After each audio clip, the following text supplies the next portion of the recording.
அப்படின்னு பார்த்தீங்கன்னா சீக்கிரமாக எஞ்சிக்கிற ஒரு ஹேபிட் வந்து அவங்களுக்கு வந்துடுங்க. ஃபர்ஸ்ட் விஷயம்.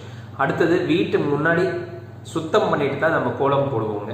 ஸோ அப்போ என்ன ஆகுது அப்படின்னு பார்த்தீங்கன்னா வீட்டுக்கு வரக்கூடிய அந்த டஸ்ட்டு பாக்டீரியா இது எல்லாமே வராமல் நம்ம தடுக்கிறோங்க. ஸோ சுத்தமாக வச்சுக்கிற ஒரு விஷயம் வந்து நம்ம கொண்டு வரும், அந்த ஹேபிட் வந்து கொண்டு வரும், வரக்கூடிய நோய்களையும் நம்ம குறைக்கிறோங்க கோலம் போடுறதுனால.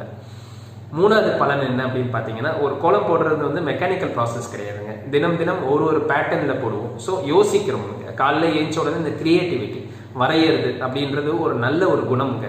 அந்த கிரியேட்டிவிட்டியை அதிகப்படுத்துகிறோம். ஸோ அது வந்து குழந்தைங்களுக்கே நம்ம கொண்டு வந்துட்டோம் அப்படின்னா அவங்க எதிர்காலத்தில் அவங்களுக்கு வரக்கூடிய பிரச்சனைகளை அவங்க வந்து கிரியேட்டிவாக சந்திப்பாங்க, அதை ஈஸியாக சொல்யூஷன்ஸ் கண்டுபிடிப்பாங்க.